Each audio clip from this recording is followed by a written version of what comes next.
Okay, so today I'm going to present the 7Artisan lens.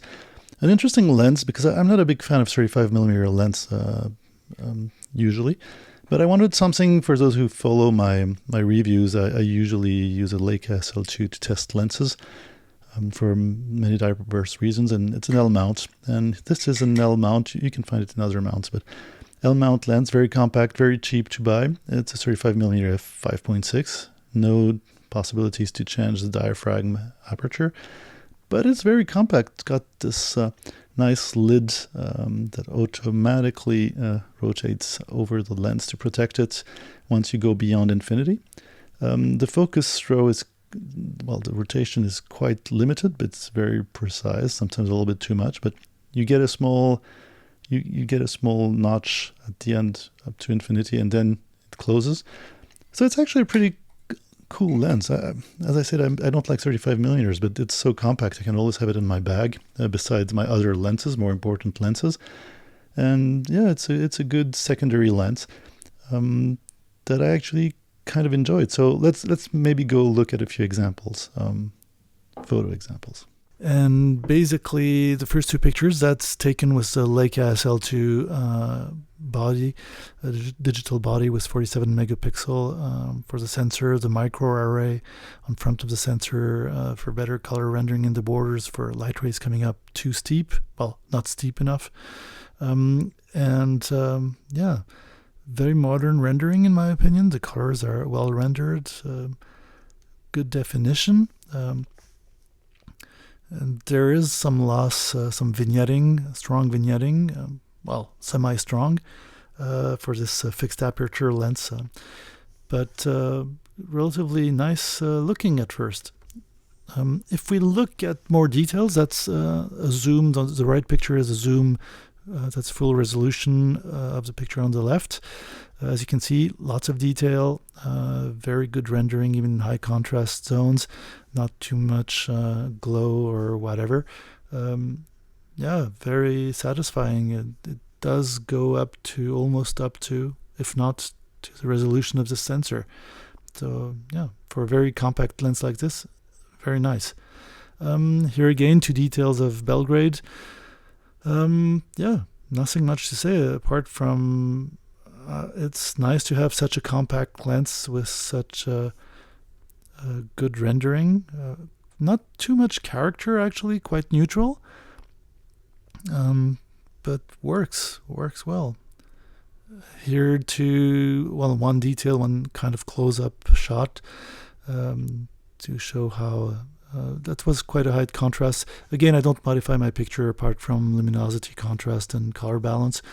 But as you can see, even the shadowy parts, I can really, the balance of the picture, the colors is really great.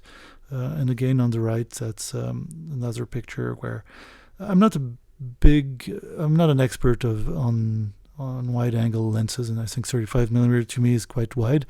But I like using them, but I feel I'm not super comfortable, but because I like composing with details. And if we go into a zoom, here's a picture on the right that we saw just before. On the left, that's a zoom in of a detail. As you can see, as we said before, we could see the bird before in the smaller details. Here we can see what's going on the side of the picture, which was what was interesting in this photo globally for me. The life going on in those big spaces. And yeah, a good pair actually. It's a really nice for the price. It's also very interesting. Still in Belgrade. Let's do some urbex. An old factory, or I don't know exactly what that was. I couldn't find really the documentation about this place. It's under a bridge, and some of the pictures you probably have seen in my older videos, in the surreal videos, because I do my tests quite a few months in a row, really to get a feel of the lenses and different kind of results. But as you can see, even in low lights with the 5.6 and a modern sensor works well, high contrast, color rendering. We can see here's the geometry there's a bit of pincushion. It's kind of distorts a little bit. It contracts in the middle, but totally acceptable. As for the vignetting, it's easily correctable in post-prod. which I didn't do, but yeah. Here we're moving somewhere else. That's Iceland. We see a little bit more of this vignetting in high light situations, like on the left, but again, 2 examples that give a good idea of the precision of the lens, this modern rendering.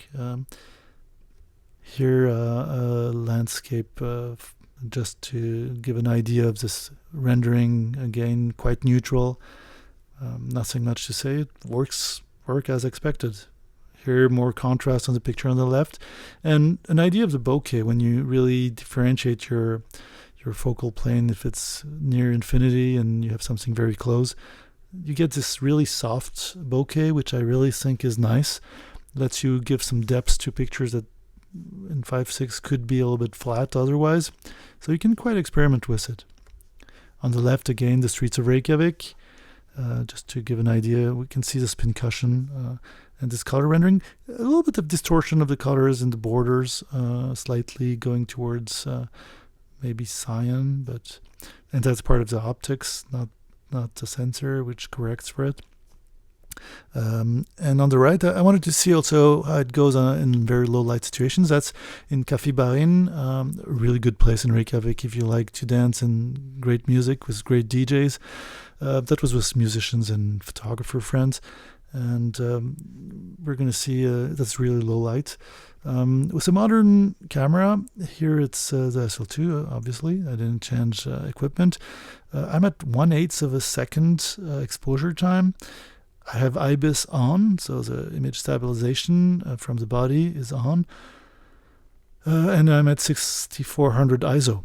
So yeah, it's not that light of a lens, not that open of a lens, but you can do things even in low light situations. But you can see, as you can see with the hand of the DJ, even a slight movement is going to show as a blur, as a motion blur.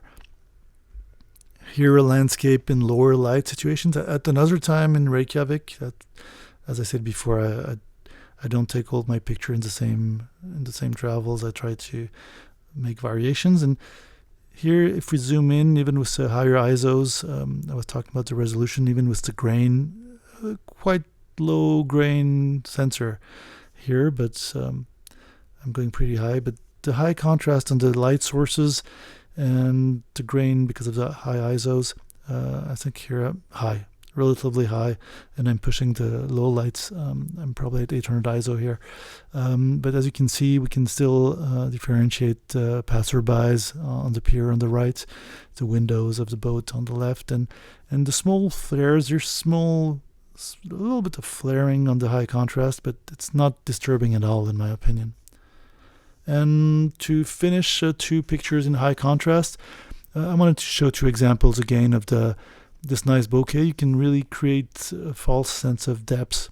It's not a real false sense, but really it's so nicely soft in its rendering, as you can see with the leaves on this otherwise not really interesting picture, or with the window in this plane. You can have some really interesting thing coming out. The picture on the right is actually interesting too, because it's a really high contrast situation, and there's a little bit of glaring and diffusion in the high contrast zones of the picture, but it's definitely an interesting lens on all aspects, in my opinion. Compact, cheap, quite potent in any situation. And you can really hide it in one of the pockets of your bag and forget about it, and just use this 35mm when you feel you need to. So hopefully that was entertaining, maybe useful. If you have questions, comments, suggestions, don't hesitate to comment or even send a voice message for the podcast. And yeah, catch you next time.